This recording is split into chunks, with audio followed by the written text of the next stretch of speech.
Good morning, everyone, and happy Friday. Thank God it's Friday. Today we're going to start Book 5, The Raising of Lazar, or The Raising of Lazarus.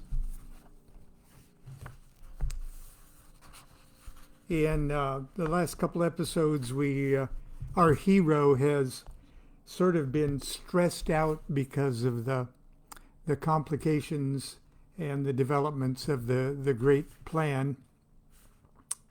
And he's become increasingly impatient with the sort of naive stupidity of his disciples, or the Galilean disciples who aren't aware of the big plan.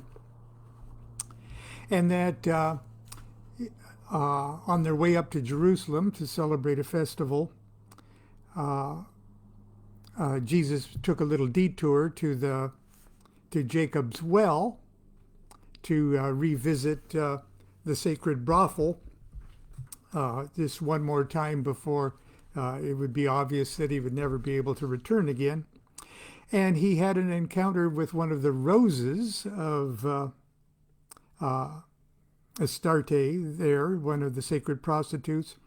And after their encounter, he finds out that she's the sister of Lazar, and that she and her sister, Lazar's sisters, live in Bethany, and which is near Jerusalem. So that's where we are this morning. So Book 5, The Raising of Lazar.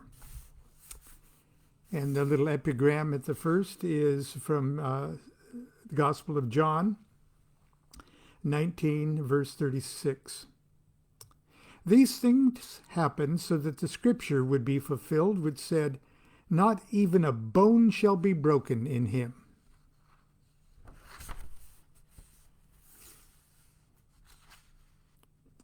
And again, this is one of the chapters that starts with a flashback to the crucifixion scene. It would be over soon for the two thieves. Their legs broken, the grotesque dance of death had begun. The crowd upon the hill jumped to their feet and jostled each other for a better view of the suffocating felons. "This one was near death when he was delivered up," Joseph of Ramtha commented, further distracting the centurion. "No need to waste the nails," they said. "It appears they were right." He was referring to Jesus, who was just simply hung by ropes. "Nailed at the wrists or impaled through the rectum. Crucifixion is an art," the centurion added in a proudly respectful tone. "A veritable mystery."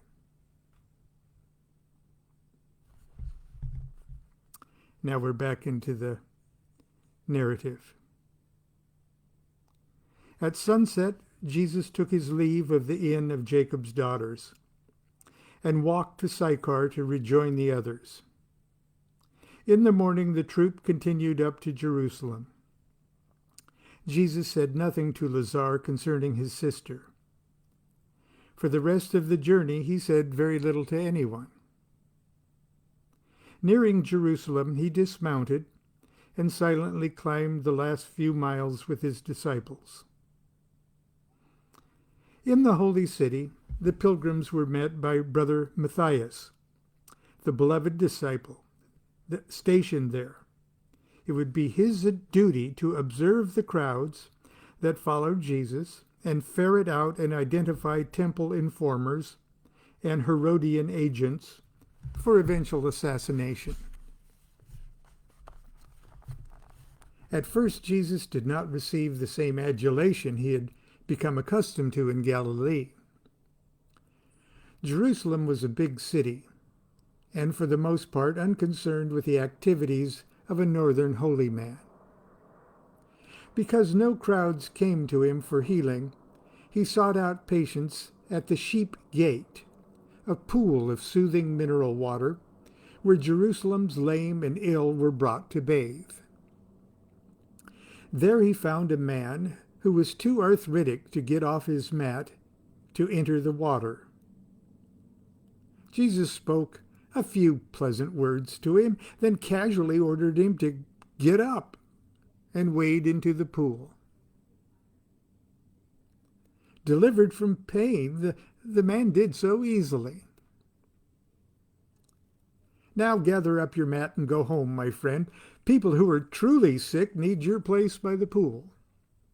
Jesus joked. The man was elated at the freedom in his limbs and did as he was told.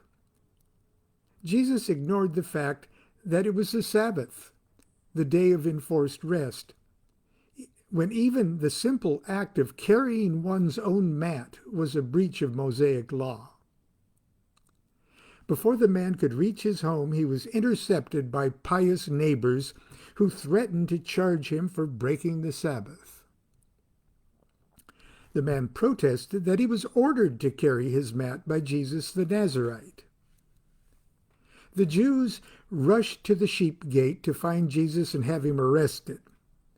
But by the time they arrived, he had disappeared.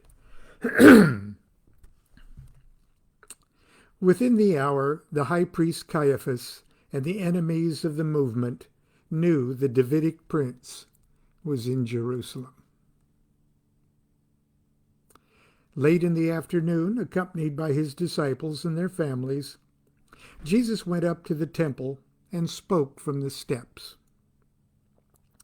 The audience was openly hostile, and this frightened the Galileans. Jesus, however, seemed to relish the confrontation. His knowledge of Scripture and law was impressive. Again and again he used it as a weapon to embarrass those who would entrap him. As the afternoon wore on, the crowd swelled with more sympathetic worshippers who were leaving the temple, and his words gave birth to a chorus of whispers about the holy man and his teachings. The following day he returned to the temple. This time he was met by an organized band of priests and lawyers, as well as a large and enthusiastic mob of people who obviously despised priests and lawyers. This day's debate was more guileful and mean-spirited. More than once, Jesus stepped dangerously near blasphemy. At one point, he likened certain lawbreakers to King David, who once ordered his starving men to break into the temple and eat the holy shewbread. His courage and wit soon won him the admiration of a surprising number of Romans, as well as curious members of various sects, many of whom offered him their homes and hospitality. This thoroughly confused the Galileans, who cowered silently as their master feasted in public places and in the homes of Gentiles and Pharisees. Jesus detested the timidity of his disciples and terrorized them with acts of ever-escalating audacity. He seemed to delight in seeking out the company of whores and sodomites, tax collectors, and swine butchers. With Brother Matthias and his men providing for Jesus' security, Lazar and Brother Apollonius were free to occasionally remove themselves from the center of action. However, they could not help observing the disturbing changes in Jesus' character. On the morning of the last day of the great feast, the two shared their concerns privately at the home of Brother Matthias. The Master seems to enjoy inflicting cruelties upon the Galileans, Lazar observed. They are like children. I don't understand. The more he tortures them, the deeper their love. And the further they plunge into delusion, Brother Apollonius added. It is an unwholesome cycle that I fear is now impossible to break. It is he who suffers the most. He hates himself for how he must use these simple people, and so he feels he must make himself worthy of that hatred. When compassion enters his heart, he tries to be truthful with them, but they misunderstand his every word. He's cursed. The more truth he reveals, the greater their misunderstanding. It was the source of his mental collapse in Capernaum. I fear that demon may never be exorcised. But it is his treatment of the Galileans that troubles me now. In argument at the temple steps, he draws increasingly from the fathomless well of mysticism. His enemies hurl pebbles of law and logic, but they fall harmlessly upon the shield of his profound understanding. Yet each time he slays with these philosophical weapons, he departs from the simple parables of the Davidic kingdom. He's losing himself in his persona and drifts into spiritual abstractions understandable to no one but himself. The discussion was interrupted by the sounds of frantic pounding upon the door to the servants' entrance. Brother Apollonius opened the door a crack. It was Brother Matthias. He burst into the kitchen and quickly turned and bolted the door. His face was covered with dusty sweat. "Where's the master?" Lazar got up immediately and offered his seat to Brother Matthias. "At the home of Nicodemus the Pharisee, or else on his way to the temple. You must stop him. I bring word from Joseph of Ramtha. He warns that there is great danger in Jerusalem. Jesus must leave Jerusalem immediately." "What kind of danger?" asked Lazar. "Former disciples of the baptizer, Dead Sea Essenes. They have heard that Jesus eats with Gentiles and the uncircumcised. They say he does not observe the fasts. They call him the wicked priest, and they have convinced their elders that he is a seeker after smooth things. They have gone to Caiaphas and offered to support his efforts to stop the false Messiah. Zealoters have been arrested. I do not know who. You must not let him go to the temple today." "That may be easier said than done," Lazar said. "It's difficult to reason with the master. He seems increasingly irrational." Matthias pounded the table with both fists. "Then the more reason to get him out of the city. I must return immediately to Joseph of Ramtha. Do I tell him that you will get the master to safety?" "We cannot return to Galilee on such short notice," said Brother Apollonius. "The roads are watched.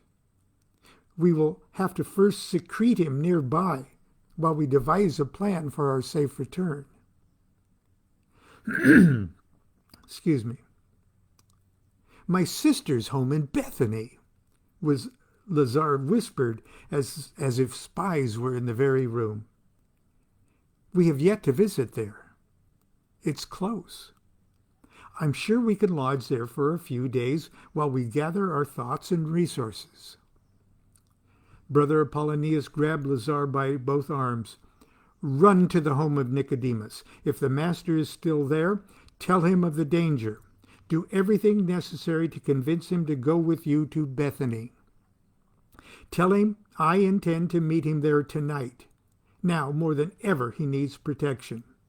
See that Andrew and the Rock and the Sons of Thunder attend him constantly." Lazar ran to the home of Nicodemus just as Jesus and the Galileans were leaving for the temple. Hearing the news, Jesus was anxious to leave Jerusalem. But when Lazar suggested they seek refuge at his sister's home in Bethany, he scowled and curtly refused. "Master, we have no choice.